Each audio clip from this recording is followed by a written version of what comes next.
Good evening. Welcome. We have reached verses 550 to 555. Canto 5, The Yoga of the Spirit's Freedom and Greatness. Book 1, The Book of Beginnings. We have been reciting Sri Aurobindo Savitri. A last high world was seen where all worlds meet. In its summit gleam, where night is not nor sleep, the light began of the Trinity Supreme. All they discovered what it seeks for here.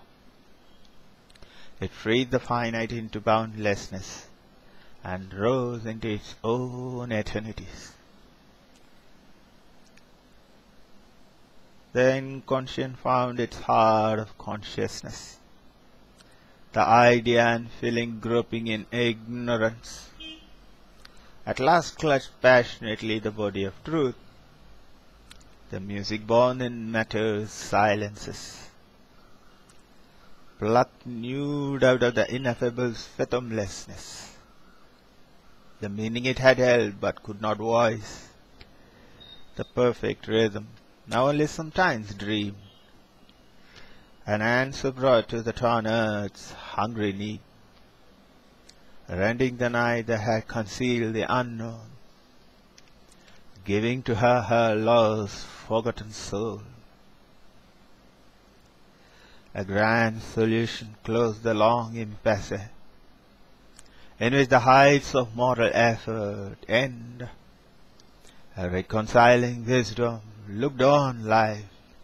It took the striving undertones of mind, and took the confused refrain of human hopes, and made of them a sweet and happy call. It lifted from an underground of pain the inarticulate murmur of her life, and found for it a sense illimitable. A mighty oneness, its perpetual theme. It caught the soul's faint scattered utterances, read hardly twixt our lines of rigid thought, or mid this drowse and coma on matter's breast, heard like disjointed mutterings in sleep. It grouped the golden links that they had lost, and showed to them their divine unity, saving from the error of divided self, the deep spiritual cry in all that is.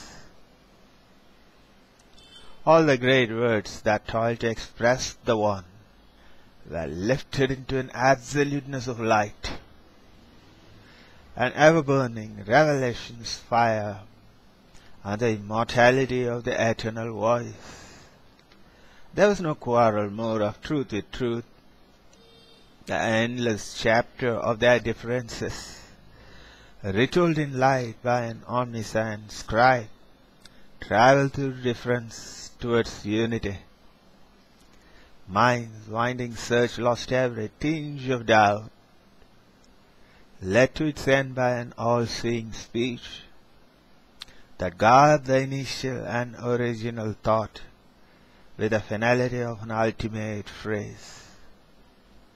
United were time's creative mood and tense to the style and syntax of identity.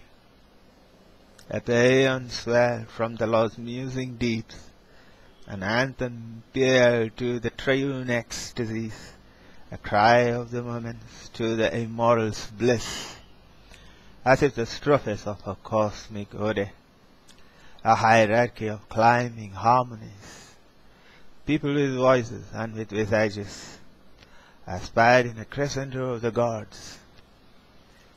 From matter's abysses to the spirit's peaks, above were the immortal's changeless seats, wide chambers of dalliance with eternity, and the stupendous gates of the alone. Across the unfolding of the seas of self appear the deathless countries of the One. A many-miracle consciousness unrolled, vast aim and process and unfettered norms, a larger nature's great familiar roads, a franchise from the net of earthly sense. Calm continents of potency were glimpsed, homelands of beauty shut to human eyes, half seen at first through wonder's gleaming lids, surprise the vision with felicity. Sunbells of knowledge, moonbells of delight, stretched out in an ecstasy of widenesses beyond our indigent corporeal range.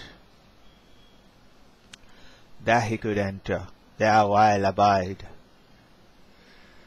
a voyager upon uncharted routes, fronting the viewless danger of the unknown, adventuring across the enormous realm. He broke into another space and time.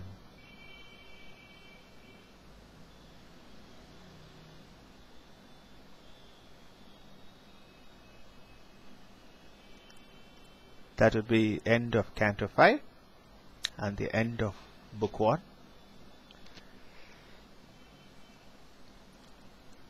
Stretched out in an ecstasy of widenesses beyond our indigent corporeal range. There he could enter, there awhile abide, a voyager upon uncharted routes, fronting the viewless danger of the unknown, adventuring across enormous realms. He broke into another space and time.